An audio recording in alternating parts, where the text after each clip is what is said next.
Hey everyone, welcome back to my channel. Today I'm going to be doing another reading vlog. This one's going to be a little bit different, but I'm excited nonetheless. I don't know about you guys, but what's happening in our world today and in the US is heartbreaking. It's very heartbreaking. In multiple ways. I have friends that are being heavily affected by this. I am being heavily affected by this. My family is being heavily affected by this, and I don't agree with Trump and whatsoever. So, and as you guys may or may not know, books are getting banned. Yeah. So in lieu of that, reading is resistance, and I will heavily stand by that, because reading is resistance right now, and I don't really have much I can do. I'm going to read banned books this time. I'm going to do a whole reading vlog of me reading banned books, and I think I might make this a series where each time I just read different banned books. And yeah, I mean, I am so excited for this because I think that the reason why these are getting banned is ridiculous and they should be getting banned, and Trump is a loser. The first book that I'm going to be reading with you guys, I mean, yeah. Must I say more? So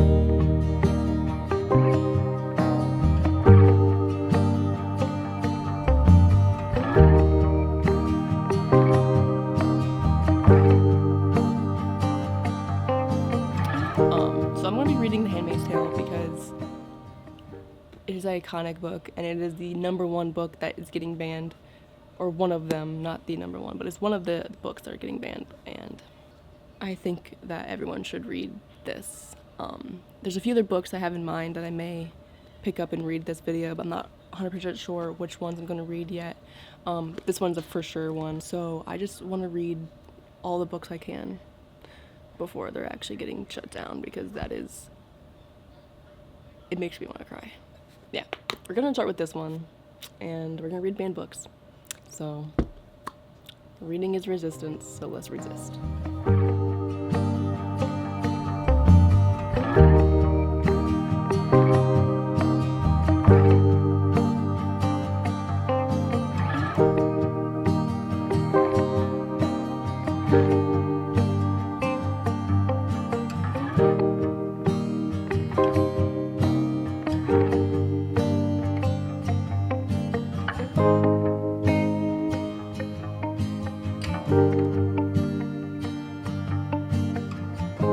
Back in 1984, the main premise seemed, even to me, fairly outrageous. Would I be able to persuade readers that the United States of America has suffered a coup that had transformed an erstwhile liberal democracy into a literal-minded theocratic dictatorship? She says that, this is the author's note before getting to the actual book, she says that, well, it's coming, she says literally that if I was to create an imaginary garden, I wanted the toads in it to be real. One of my rules was that I would not put any events into the book that had not already happened. That's crazy. I don't really have an update. I haven't read much. No, it's not even running. This is so dirty. Okay. I actually do have a little update because I forgot that I read a little bit last night. I read to page like 30 something in Handmaid's Tale, and I'm really enjoying it. We're following Offred, which is like all of the handmaids have the what's that word called? What's that word in grammar? What's that word in grammar where like it comes before a word? A prefix? Is that what it's called? A prefix? Whatever. Basically, all of the handmaids get a new name. Their old name is forgotten about, and they get a new name called whatever. So this girl's Offred because her commander's name is Fred. So she goes by Fred. And there's other girls in this book that go by their commander's names. And then we're basically learning about her relationships with the other handmaids and how it basically works and runs, and how it's different from the US that she's used to, because they completely got rid of the US and they made it a republic of something, a Republic of Gilead or something is what it's called now. And basically learning about her relationships with the other handmaids, the the commander's wife. It's also these other class of women called the Marthas, which is basically like they're like the nuns pretty much of the story. And then you have like the lower class, which is like the wives or like the handmaids of the poor people, but I forget what they're called. But yeah, and women aren't allowed to read, so they go to the store with tokens that the Marthas give them, and they have to look at the pictures of the signs to know which store they're going into. They can only walk in pairs, they can't walk alone. So yeah, we're basically learning how this world works and the rules of the world. Like, this one girl is literally only, like, women in this story are only valuable if they can have kids, if they can have babies, and if you can't, then you're pretty much shunned. So we just met the first pregnant handmaid, and everyone's very jealous of her because basically if you get pregnant, then you're a god. So, or you're better than the other women if you get pregnant. So that's where we're at right now. And she also used to have a previous life and that she remembers a little bit of. She used to have a husband and a kid, and she used to know the commander's wife. She used to be famous. So there's some like past US like memories that she gets, but yeah. And also in this one chapter I just read, there's tourists from Japan, and they have to be forced to be like, yeah, we're happy, yeah, this is how we want to live, when really it's not. But if they don't, then they'll get killed. So it's this whole thing. That's 30 pages worth of information.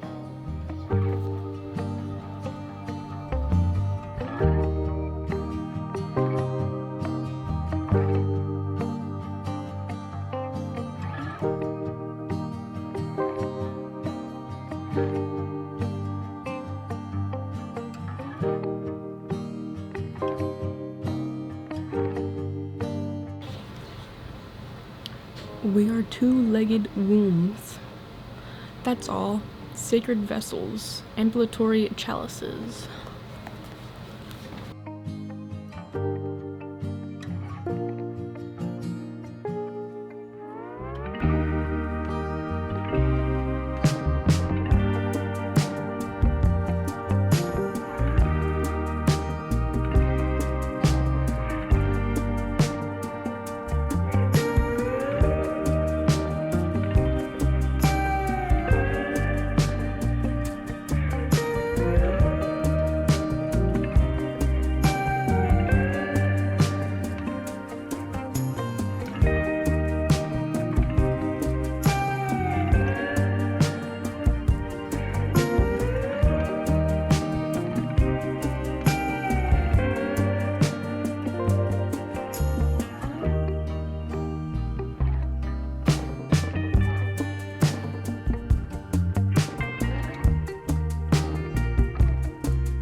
talked about the book in a little while. I'm more than halfway through. I'm on page 177. And I forget what I said last time I updated you guys. I'm learning more. We're basically this is a slow one because you're basically just living with Offred, like, and going like day to day with her, and kind of she's introducing you to this world. She ends up like her friend from before this new government has been a thing. She's seen her friend and she's able to talk to her and everything. And her friend is a little bit of a rebel, so she managed to escape. She keeps having flashback of her previous life, her previous husband, her daughter that she used to have, and it's just getting a lot for her. And we have been introduced to the ceremony, which is basically when the commander, because there's a commander and then the commander's wife and then the aunts and then I think it's the aunts and then the handmaids. So like that's like the hierarchy pretty much in the household. And the commander's wives are usually people that can't get pregnant because they're just too old or they just can't get pregnant. So they have handmaids to give them babies, and then once they get pregnant and they get a baby, they basically hand it off to the commander and their wife, and they get sent to the next household to do it all over again. We got introduced to the ceremony, which is basically when the commander tries to get the handmaid pregnant. We actually got introduced to the birthday, which is basically when a handmaid in the district has a baby. Everyone comes, all the handmaids go, all the wives go, and they basically are there for moral support and help the handmaid give birth. It's just a big celebration. And we finally got a little bit of insight into what happened as to how this whole thing began. There's a government overthrown, and they basically got rid of all paper money, and they basically started firing everybody from their jobs. People with machine guns started coming in. There's roadblocks. There's like identity checks. Like it's just the Constitution even got like suspended. So yeah, I think that everybody should be reading this book. I think everybody should be reading any of the books that I show in this video because it's just beneficial. I don't want to spoil it too much because I do think you should go and read this yourself. And it's very hard to explain what is happening without spoiling too much. I also know there's a Hulu series on this that I want to watch after finishing this. Basically, if you don't have viable ovaries, if you can't have a baby, then you're considered an unwoman, and like that's all you're good for in this book is to have babies for the commander and then go to the next household and do it all over again. So yeah, again, I plan on making this like a series, so I plan on reading more of these and making more videos like this. So yeah.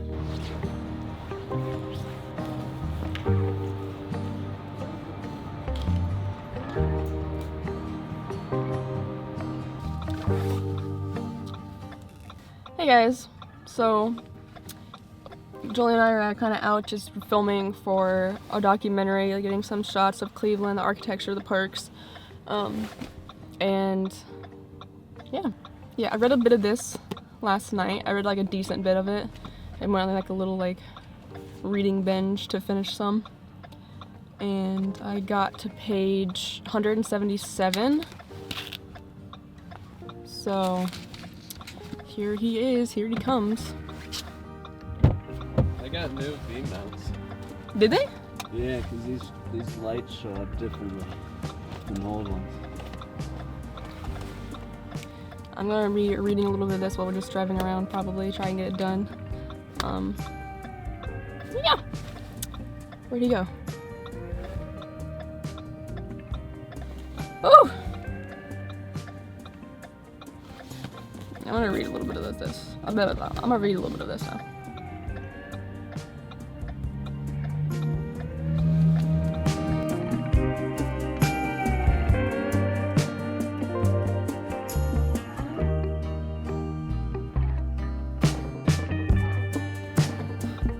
they froze all of the bank accounts for the women. So all of the bank accounts that have an F for female instead of an M for male, they freeze them, like they cut them off. So now women can't buy anything or use their credit cards or nothing.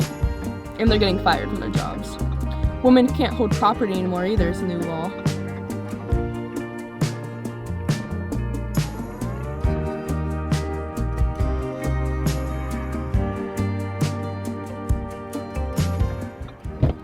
If there's any shots you want to get, like this.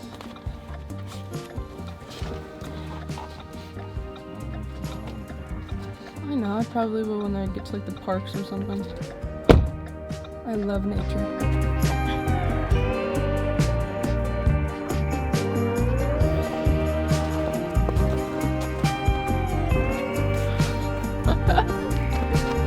Be careful.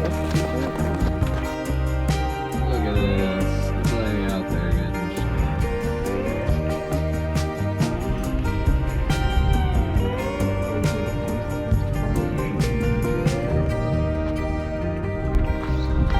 Oh, it's chilly out here. So, it's a little bit later now. We're home, obviously. I'm so tired. Like, I ate and then I just like crashed. Now I just want to nap. Yeah, it was a long day. We left early this morning and just drove around to Cleveland. I got mochi nut. Yeah, that's what they look like. Look at that. Oh, look at that. I think I'm gonna maybe read a little bit. But this is my progress. I'm almost there.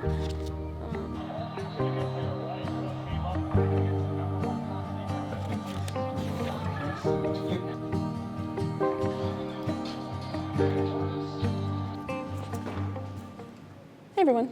I realize that it is not really realistic to, well, also, first, I have to talk into this wireless microphone because we forgot our other one at home. So, might like this better, we'll see. Anyways, I realize that trying to read 3 to 4 books in one video is kind of hard, especially because I want to take the time to read these books and talk about these books because they are important. So I'm going to break it up and I'm going to do 1 book a video and go from there because I feel like it would just be easier that way. I can produce more videos and it'll just be better because then I have more time to talk to you about the books and not feel rushed or feel like I'm putting too much in one video. So, let's talk about The Handmaid's Tale because I have not yet talked about my feelings or my thoughts. When I got the book from the librarian was like, make sure you have a happy book next to you because it's a hard read. And it is something that is very scary because I am a woman and a lot of what happens in this book happens to women. The way the author wrote it is very interesting and it really kind of puts you in it gives you a different perspective, but it also doesn't let you fully connect to the character, I feel like. But yeah, I enjoyed it. I want to watch the series that's over it. I'm not sure if I'll read the second book because the reviews on that are really bad, and basically people say that it's like there was no point in her writing the second book. And the book kind of ends off on a cliffhanger in a way, though I mean, it's not really a cliffhanger because we all know that she doesn't die. Sorry, spoiler. But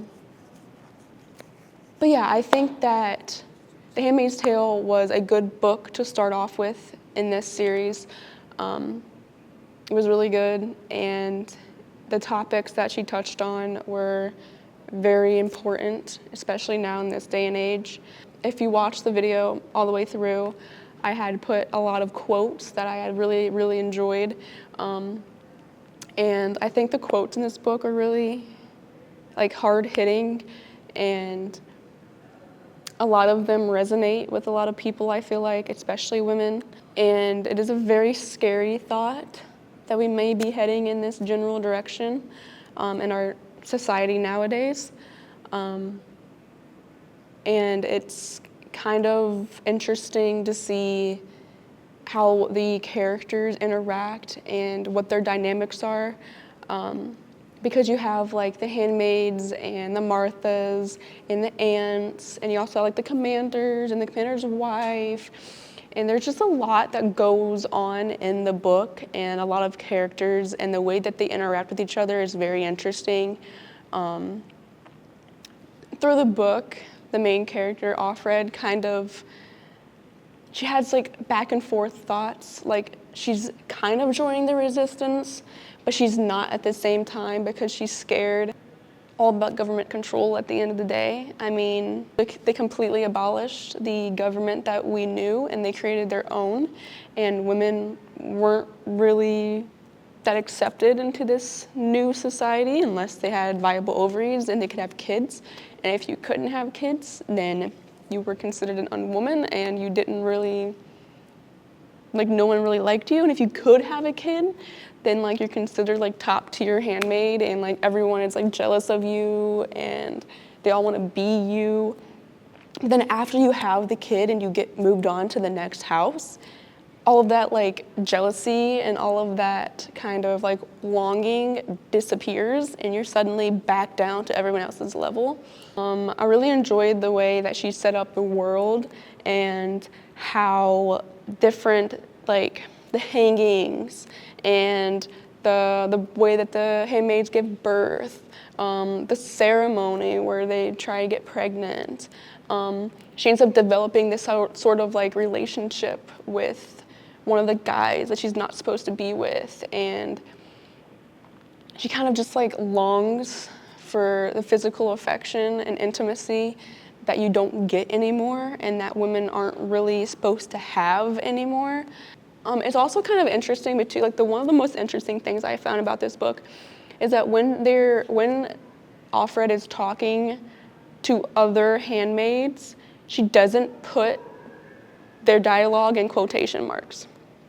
And I found this interesting because it kind of confused me at first, and I thought it was all of the dialogue, but then I realized that when she's talking to the commander, it's in dialogue, like it's in like the quotations or whatever. So I don't know if that was like a stylistic choice, like maybe they don't consider them talking to each other really like communicating. I don't know. I already started reading the next book that I'm gonna do, for the next episode, I've already started reading that book. And that one, it has a lot in it. I'm only on page like 60, and it's like it's kind of hard to get through because there's just so much information packed in. And the way that the author writes, it's like he writes in like paragraphs, and The Handmaid's Tale doesn't write like that. Like The Handmaid's Tale is more chunked, and it kind of goes by like nighttime and like the location or like what's happening. It doesn't really go by chapters. I don't forget me. She also writes it in like parts as well. I'm in school right now, if you couldn't tell. And there's a class in here in like 30 minutes, and they keep getting scared people are going to start walking in because that would be kind of embarrassing. Like, this book was frightening yet powerful. Like, it definitely is an absolutely awful situation from the beginning, and it's like the way she builds up the character and like the situations is very almost melodramatic, yet still dramatic at the same time. Like, it's almost like it's normal for our character, it's her everyday, day-to-day life, but as a reader, it's kind of like, oh, geez. But she writes it in the sense that like, oh, it's just another day. Oh, this is just another thing that's happening. But we as a reader know that it's like crazy and that it shouldn't be happening. So we're kind of following along with this like slow burn, day-to-day life of this handmaid, and like how she copes with that, how she copes with losing her family, how she copes with being used, how she copes with the lack of intimacy and affection that women have now, and the lack of independence, really. The only time she's alone is when she is in her room at night, and it's just kind of scary. It's really scary. And the reason all this is happening is because there's a decline in birth rate. So they're forcing the handmaids to give birth and like go house to house giving birth to different people's babies because there's a decline in birth rate, and that's the only way to really incline it is by giving birth to all these people's babies when their wives can't have babies. And it's just it's a very dystopian book. It is very thought-provoking yet disturbing. Like it makes you think about how would that life be if it actually happened? How would this life be if our government did get dismantled and a new one is built on the idea that women are just baby makers and that's all they're good for? And it is scary because with the government the way it is right now in this like current day, it's almost getting to that point where women are just viewed as baby makers and they shouldn't have all these rights. And that's really scary and it's really terrifying. I'm not really doing a very good job at explaining my thoughts and feelings for this book because it is such a different read for me, and it's the first book that I've read where I've personally felt moved by because of the events that take place and because of it being because I am a woman, and reading about these women that don't have the rights and don't have the freedom or capacity to do what they want and they can only just make babies, it's just like, I just think you should read it for yourself. I think you should read it and form your own opinion and take into, what the hell, this room keeps clicking. Like take into consideration that this could happen and that we could move towards this type of society. That's what really gets the brain mechanisms really working, is like, yeah, this could happen.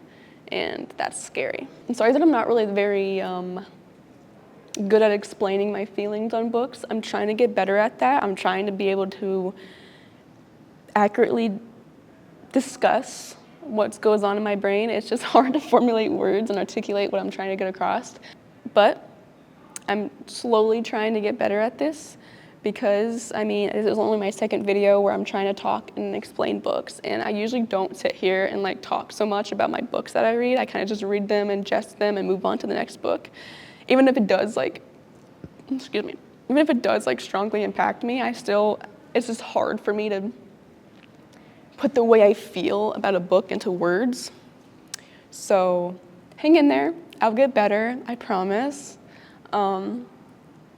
Also, really quick, you should join my Fable book club. I will link it below. We are reading banned books, and every time that I do a video like this, I'm gonna put the banned book that I'm reading on my Fable book club so we can read it together and you can like kind of discuss our thoughts as we go. So I will link that below, you should join that. I already have the next book that I'm reading loaded up on it, so yeah, it'll be fun. If you read The Handmaid's Tale, let me know your thoughts in the comments because I'm really, really intrigued to see what you guys think of it. And yeah. Also, leave me suggestions on banned books I should read next. I do have a list going, so I will add it to my list for sure, and I'll give you a shout out if you recommend a book and I end up reading it. So yeah, thank you guys for sticking around. Thank you guys for sticking around and reading banned books with me because, again, reading is resistance at this point, and I'm really glad that people are reading banned books, and I'm glad that you guys will watch me read banned books. So I'm gonna get going before this class comes in here, because again, that would be awkward. Yeah, catch you next time.